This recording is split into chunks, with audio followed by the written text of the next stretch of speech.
जो गरजते हैं वो बरसते नहीं, और यही हकीकत है अमेरिकी राष्ट्रपति डोनाल्ड ट्रंप की।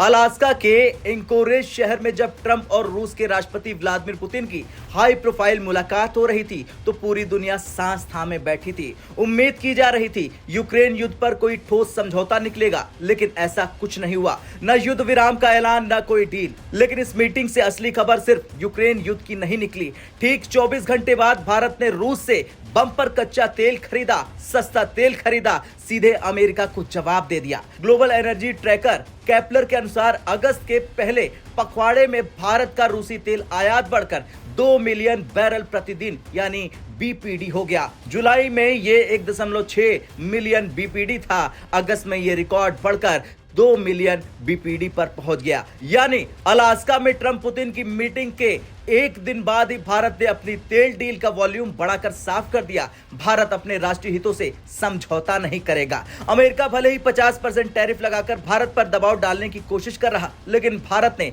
एक ही कदम से खेल बदल दिया है। मीटिंग से पहले ट्रंप ने अपने विमान में पत्रकारों से कहा था, मेरे टैरिफ ने भारत को रूस से तेल खरीदने पर रोक लगा दी है। भारत रूस से 40% तेल खरीदता था, लेकिन अब वो ग्राहक रूस से दूर हो गया। लेकिन जमीनी हकीकत और ट्रंप के झूठ का खुलासा हुआ, बिल्कुल उलट हो गई ट्रंप की हकीकत। ट्रंप दावे कर रहे थे कि भारत पीछे हट गया, जबकि सच यह है कि भारत ने रूस से आयात और बढ़ा दिया। यह सिर्फ अमेरिका के दोहरे मानदंड को नहीं दिखाता, बल्कि यह भी साबित करता है कि भारत अब अमेरिकी दबाव के सामने झुकने वाला नहीं। भारतीय विदेश मंत्रालय ने अलास्का समिट का स्वागत करते हुए कहा कि भारत मानता है कि आगे का रास्ता सिर्फ बातचीत और कूटनीति से निकलेगा। दुनिया यूक्रेन संघर्ष का अंत चाहती है, लेकिन इसके साथ ही भारत ने अमेरिका पर सवालों की बौछार कर दी कि अगर यूरोप रूस से 67 अरब यूरो का व्यापार कर सकता है, अगर अमेरिका अपनी न्यूक्लियर इंडस्ट्री के लिए रूस से यूरेनियम और अपनी ईवी इंडस्ट्री के लिए पैलेडियम खरीद सकता है, तो फिर भारत पर अलग नियम क्यों? यानी संदेश साफ है, भारत दबाव नहीं मानेगा। ध्यान दीजिए, भारत पर लगाया गया 50% टैरिफ एशिया में सबसे ऊंचा है। चीन पर 30%, बांग्लादेश और वियतनाम पर 20%। भारत दुनिया की तीसरी सबसे बड़ी अर्थव्यवस्था है और उसका अमेरिकी बाजार में बड़ा निर्यात निर्भर है। 2024 में भारत के 18% निर्यात अमेरिका गए, यानी 50% टैरिफ भारत की प्रतिस्पर्धा को सीधा चोट पहुंचाएंगे। लेकिन ट्रंप का यह खेल अब उल्टा पड़ सकता है। युद्ध से पहले भारत के तेल आयात में रूस की हिस्सेदारी मात्र 1.3% थी, आज ये बढ़कर 35% के पार चली गई है। भारत हर दिन लगभग 5.2 मिलियन बैरल तेल आयात करता है। इसमें से अकेले रूस का हिस्सा 38% है। यानी रूस अब भारत का सबसे बड़ा ऊर्जा सप्लायर बन चुका है। यानी अमेरिका चाहे जितना टैरिफ लगाए, भारत की अर्थव्यवस्था रूस के सस्ते तेल से ही आगे बढ़ सकती है। सवाल ये उठता है, क्या ट्रंप अब भारत पर लगाएंगे टैरिफ या फिर घटा देंगे?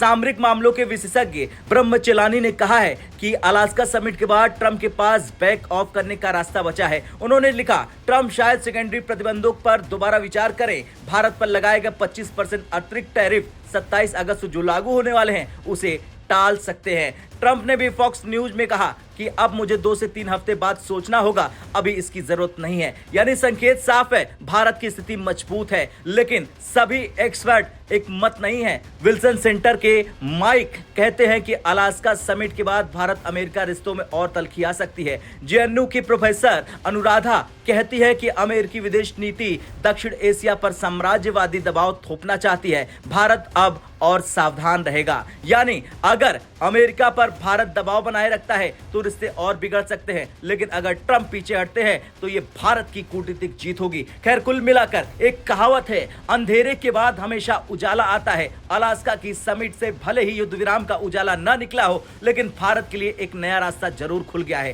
ट्रंप दावे कर रहे हैं कि भारत रूस से तेल नहीं खरीदेगा, लेकिन 24 घंटे बाद भारत ने दुनिया को दिखा दिया कि हम अपने फैसले खुद लेते हैं। अब सवाल यह है कि क्या ट्रंप अपने 50% टैरिफ घटाएंगे या फिर भारत रूस से और बम्पर तेल खरीदकर अमेरिका को साफ संदेश देगा कि भारत अब किसी के दबाव में झुकने वाला देश नहीं है। जय हिंद।